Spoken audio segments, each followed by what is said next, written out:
Late at night, a man walked into a police station in California.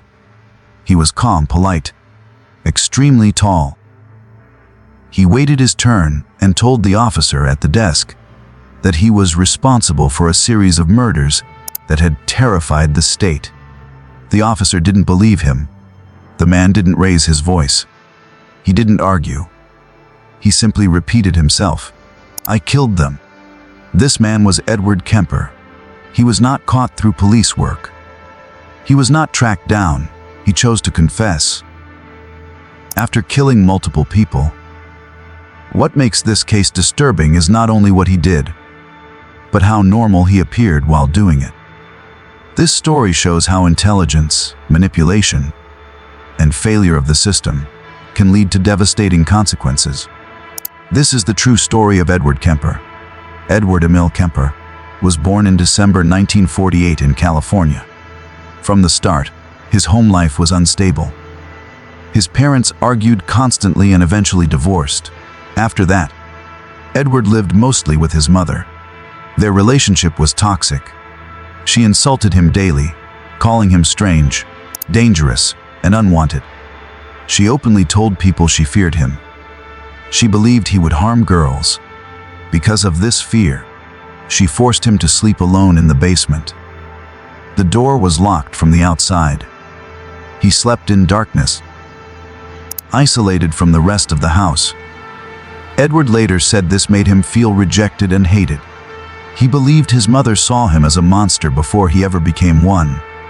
That belief shaped his entire life.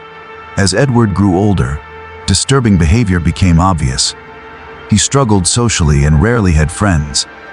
He was quiet, awkward, and much larger than other kids his age. He began hurting animals. He talked about death. He spoke openly about violent thoughts. Adults noticed, but no one acted strongly enough. Instead of receiving proper help, Edward learned how to hide his thoughts. He learned when to stay silent and when to speak carefully. He also learned something dangerous, that people could be fooled. This skill would later allow him to manipulate doctors, police officers, and authority figures. By his early teenage years, Edward's violent fantasies had become more intense. What made them even more dangerous was his calm personality. He didn't act out emotionally. He thought quietly. He planned quietly. At just 15 years old, Edmund Kemper committed his first murders. He killed his grandparents. What shocked investigators was not only the crime, but his reaction afterward. Edward didn't run. He didn't hide. He called the police himself and calmly explained what he had done. Doctors evaluated him and diagnosed him with serious mental illness. He was sent to Atascadero State Hospital, a high-security psychiatric facility for violent offenders. Most people believed he would never be released. But Edward was extremely intelligent. His IQ was estimated to be around 145. While in the hospital, he studied the doctors closely. He learned how to say the right things. He learned how to appear calm and harmless. Over time, he convinced professionals that he was no longer dangerous.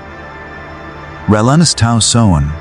At age 21, Edmund Kemper was released back into society. This decision would later be considered a major failure of the system. Edward wanted to become a police officer. He admired authority and control. But his size, past crimes, and mental health history made that impossible. Instead of joining law enforcement, he moved closer to it. He began spending time with police officers socially. He drank at the same bars they did. He listened to their stories and earned their trust. Some officers even liked him. They called him Big Ed. None of them suspected they were sitting next to a man who would soon become one of California's most notorious killers. During the early 1970s, Edmund Kemper lived a double life. To the outside world, he appeared harmless. He was polite, soft-spoken, and friendly. He held jobs and socialized normally.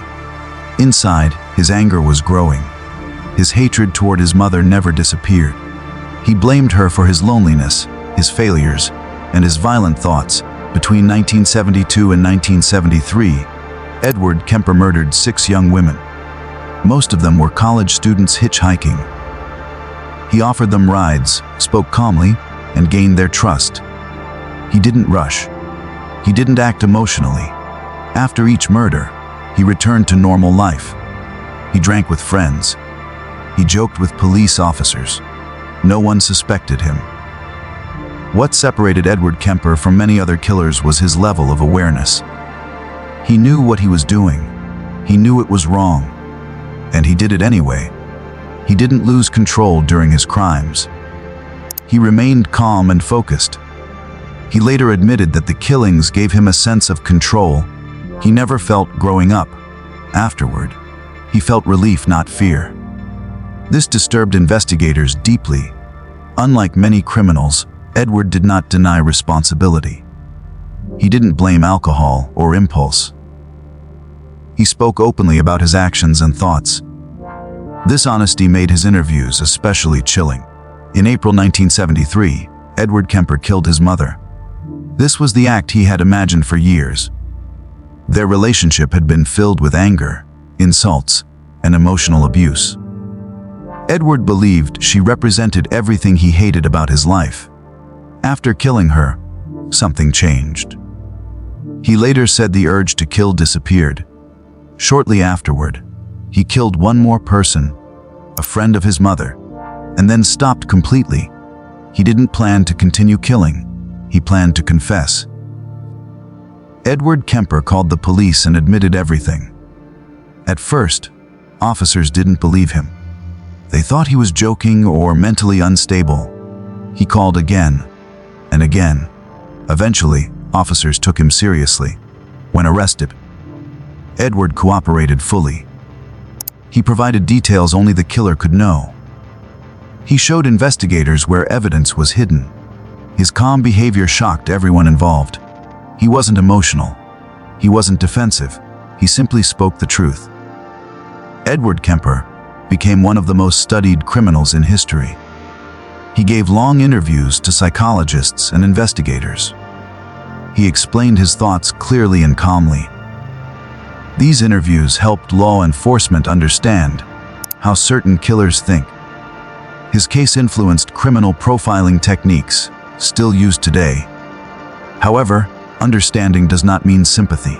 Nothing excuses what he did. His interviews are used as tools for prevention, not fascination. Edmund Kemper was sentenced to multiple life sentences in prison. He will never be released.